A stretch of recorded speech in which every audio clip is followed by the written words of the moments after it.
Saya tanya nih, kenapa kita sholat? Tuh, udah puluhan tahun sholat nggak tahu kenapa harus sholat. Satu kan jelas tadi saya jawab kan, membuktikan keimanan kita kepada siapa? Allah. Itu baru hablum minallahnya. Sedangkan dalam Islam itu kan dua konsepnya, hablum minallah, yang kedua hablum minal makhlukat. Bukan hanya dengan manusia, dengan hewan, dengan tumbuhan dan sebagainya. Nah, kalau yang pertama kaitan dengan Allah, selesai kita. Begitu salam, selesai dengan Allah. Kaitan dengan manusianya apa? Maka muncullah Quran surah ke-29 ayat ke-45. Innas salata tanha 'anil fahsya'i wal munkar.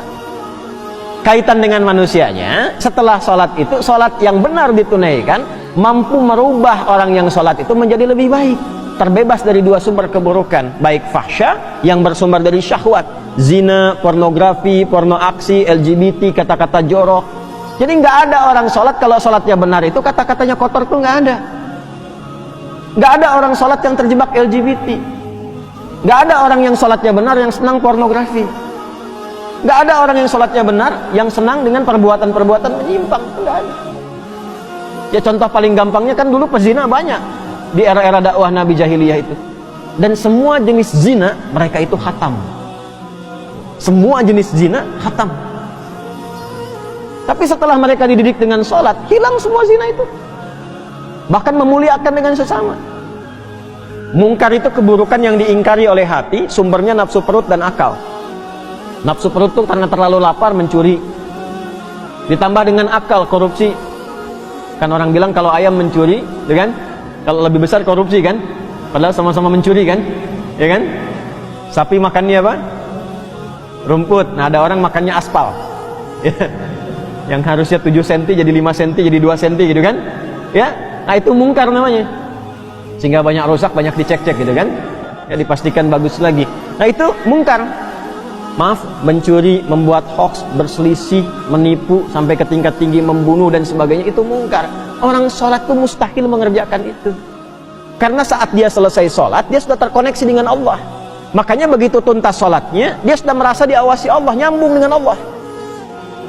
Ya bagaimana orang diawasi Allah berbuat maksiat ketika dia sadar Allah mengawasinya? Itu yang dimaksud Quran surah ke-4 An-Nisa ayat 103. Fa idza qadaytumus salata fadhkurullaha qiyaman wa qu'udan wa 'ala junubikum. Kalau engkau sudah tuntas mengerjakan salat, maka engkau akan punya koneksi. Kalau benar salatmu, engkau terkoneksi dengan Allah. Zikir itu terkoneksi. Nyambung. Kalau merasa belum connect karena banyak pikiran dunia, padahal harusnya dibuang.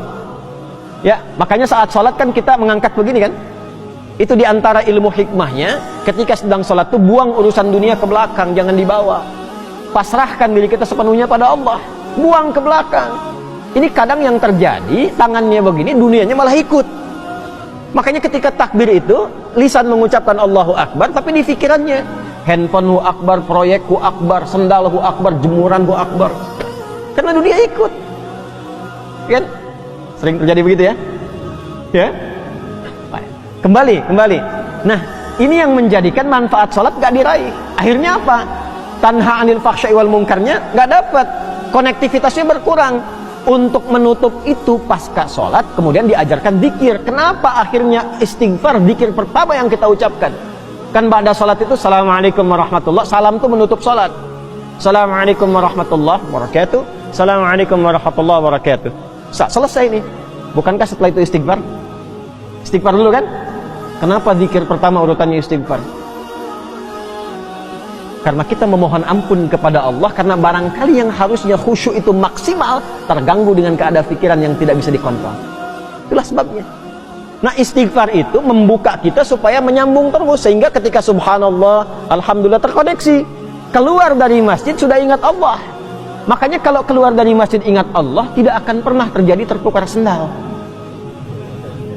Ingat Allah. Nggak ada kehilangan kotak infak. Nggak ada. Nah, kalau keluar dari masjid saja sudah bagus, apalagi dibawa ke rumah, dibawa ke kantor, nggak akan berbuat maksiat. Nah, itu tujuannya tanha anil fahsya'i wal munkar. Nah, yang bisa menyampaikan itu dan memastikan betul-betul menjadi baik, itu ulama pendidik. Makanya di pesantren itu bukan cuma diajar di kelas, sampai di asrama dilihatin, diawasi, didoakan, dipantau perkembangannya. Nah ini beliau Hadratus Syekh ini termasuk ulama pendidik.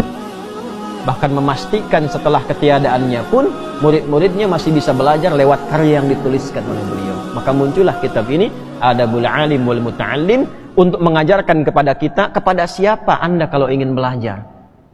Kalau yang ingin belajar pada ulama pengajar, bagaimana cirinya? Kalau ingin belajar pada ulama pendidik, bagaimana cirinya? Dan apa manfaatnya? Jelas?